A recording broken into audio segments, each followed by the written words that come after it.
It's an everyday thing, it's an everyday thing, it's an everyday thing when you let your nuts hang. I think that maybe it has to do with the fact that I am the 218th signer to push for a vote on the release of the Epstein files. And, I don't know. So there's a lot of questions. I plan on going to Washington on Monday to caucus with other Democrats. Leader Jeffries has asked us to be there, and so I am going. I think that maybe it has to do with the fact that I am. Why is the Speaker of the House blocking a woman who just won her election in a landslide from even taking her seat? Because the very first thing she'd do is force Mike Johnson to deal with the Epstein files. Adelita Grijalva just crushed her opponent in Arizona. Nearly 70% of voters said, she's our representative, no dispute, no recount, no controversy. But Mike Johnson is refusing to swear her in. He's hiding behind paperwork and procedure. But that's not what this is about. What this really is about is the discharge petition to release the Epstein files. It's currently sitting at 217 signatures. Adelita would be number 218, the magic number that forces a vote on the floor. And Johnson knows it. That's why he's stalling. But here's where his scheme collapses. Nothing is going to bury the Epstein story. Not Trump sending troops into Portland, not a looming government shutdown, not the daily circus of this Congress and administration. People want those records. They want to know who Epstein was connected to, who protected him, and who's still hiding in the shadows. That demand is not fading. By dragging his feet, Mike Johnson just proved the point. Republican leadership is desperate to keep the Epstein files locked away. And instead of smothering the story, his delay is oxygen. He's made himself the face of the cover-up. Mike Johnson thinks delay is protection, but all it really does is spotlight his fear.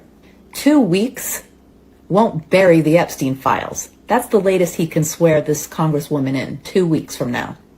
2 months wouldn't stop it. 2 years couldn't. Every day he stalls, the pressure grows, and the public's demand gets louder.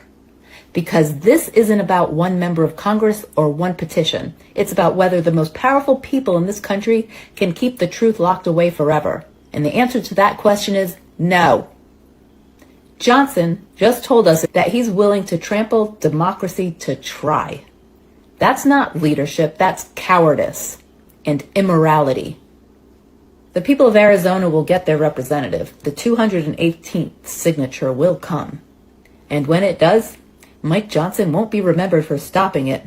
He'll be remembered for exposing just how desperate the powerful are to hide the truth and how impossible it is to stop it. The truth always outlasts the people who try to bury it. Always. So Mike, stop playing games. We're done. Swear her in. Get the vote done. Release the files. We're not asking anymore.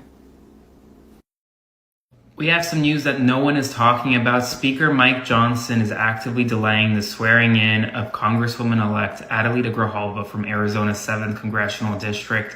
Why? To prevent Democrats and Republicans from getting the 218 signatures needed on the discharge petition to demand the vote on the Epstein files release. Grijalva is the 218th signatory. And while she was elected in a special election earlier this week on Tuesday, in the past, Johnson has allowed members to be sworn in almost instantly the next day or the couple days after. With Grijalva, he's delaying 2 weeks, maybe even 3 weeks to October 7th or October 14th, giving him more time to potentially dissuade Republicans who have signed on, from Nancy Mace to Marjorie Taylor Greene, to remove their signatures. And right now, everyone needs to know what's happening in Washington, because this could delay an important vote on the release of the Epstein files. Spread the word, because more people need to know. And as always, follow on for all the news you need to know about. We have some news that A Democratic win in a special congressional election all but confirms the House Republicans will be forced to go on the record about whether to release the Epstein files. Adelita Grijalva won the race in Arizona's 7th congressional district last night. This is the daughter of the late Congressman Grijalva, and she has already vowed to sign on to a bipartisan discharge petition. Now, that petition would force a floor vote on the release of the Epstein files. Grijalva's vote would finally give Democrats and a handful of Republicans, frankly, the majority needed to actually make the vote happen. This is a rare event, okay? Since 1935, fewer than 4% of the 639 petitions that have actually been filed in the House of Representatives have actually been discharged. A Democratic win in a special... Y'all don't really want them Epstein files. I mean, if you're a Republican,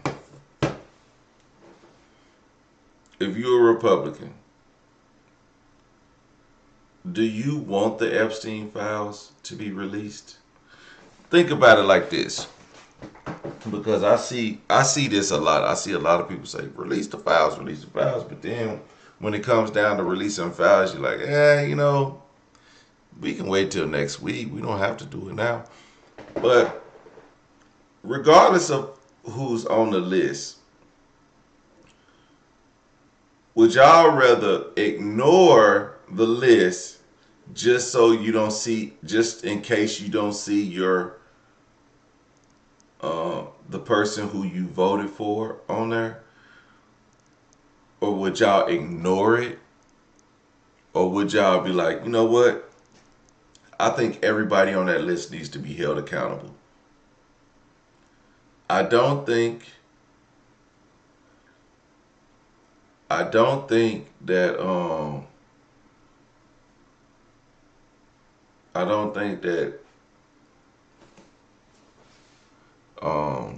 Republicans, I think Republicans will still support Donald Trump if he's on that list or not. If he's on the flight logs, I still think Republicans will support Donald Trump.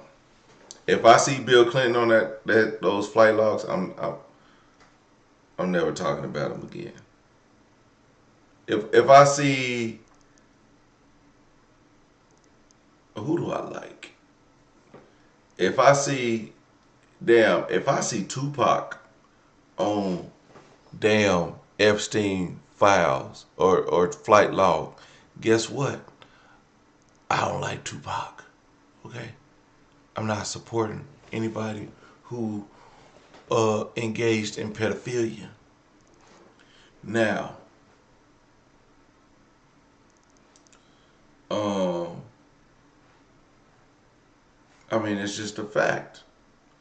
Some people you gotta hold accountable for being sickos, and they have to come to, they gotta come to the front and explain themselves. But my thing is, if somebody is on that list and has been denying it this entire time, what are you gonna say to them lying up front about them being on that list and not really acknowledging why they were there? Of course, they're the rich of the rich. Maybe some people actually went over there and did not know about the exclusive behavior that was going on. But it's kind of hard to believe that you would be invited somewhere where it's widely known by the powerful, rich and powerful, that this was going on. So, in fact, so much that somebody had to come out and say, like, this isn't right. That person might have just got a glimpse of what's going on and said, this isn't right. This isn't right. Because that's how all this stuff came out. Somebody was like saying that, oh yeah, I'm down. I'll keep our secret. And then they went over there and found out that they was sleeping with little girls. And you're like, wait a minute.